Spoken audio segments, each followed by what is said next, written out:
Welcome back everyone, and today we are going to do the installation and configuration of a DNS server. So first things first, we're going to make sure the server is up and running.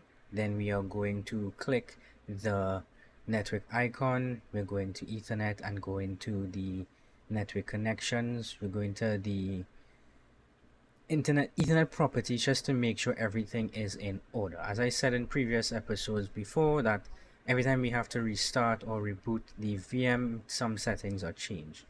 Once we have done that, we're going to the server manager. From here, we're going to add a role. We're going to click next, then we role based features and make sure that our server is the one that's connected. Click next, and we are going to look for DNS server the DNS server. As you can see, mine is installed already, so I just click next and make sure the group policy management is also installed. Mine is installed, so after this you will click next and go to the features, click next and confirmations, and then install, and everything would be there. Once installed, you're going up to the server manager where it says tools, and we're going down to where it says DNS. We click on it, and then you will have the server right there. From there, we're going to the forward lookup zones, and you will see Brendan.com. You click it. We're going to right click it, and we're going to add host. From here, this is the name that we're going to put, so I am just putting Brendan R. You can put whatever you would like. And then the IP address is what we have as our server, so that's 192.168.0.1. If you realize that this error is coming up, that is because the create associated pointer PTR record is checked. This option must be unchecked.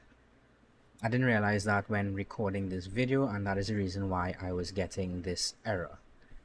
So as you can see, I'm looking to see what the issue is.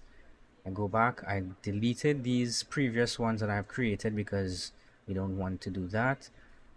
The Brendan PC is the client and the win is the actual server. So we're going to try again. We're going to put the name.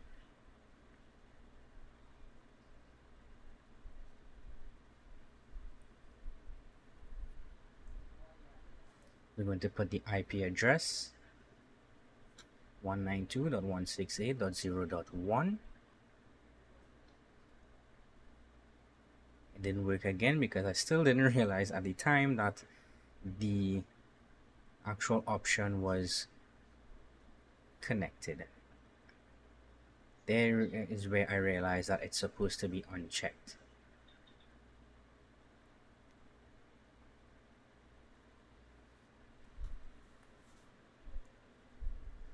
Right, so just to be safe, I just deleted that one because that's the name I wanted to put, so I'm going to do it again.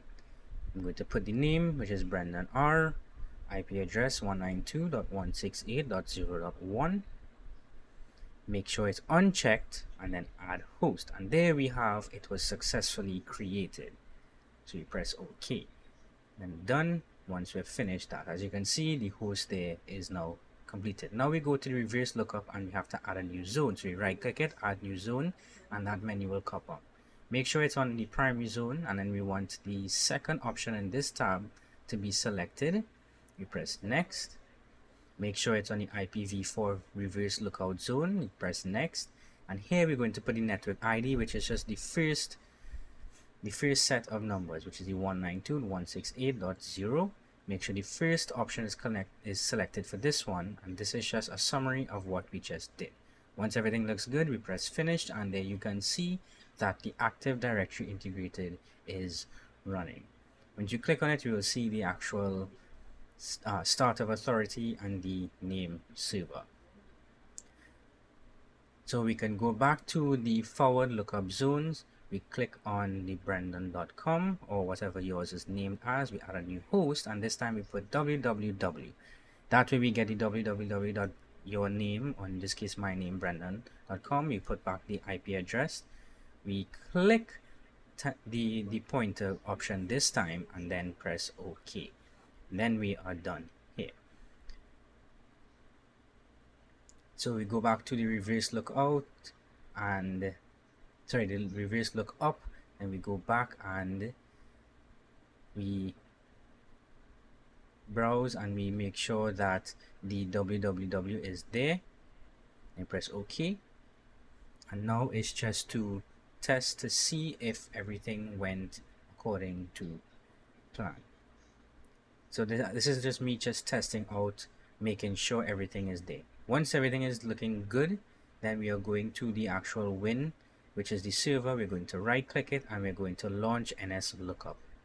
When we launch NS lookup, you will see the server, the default server and the address, which means it is working.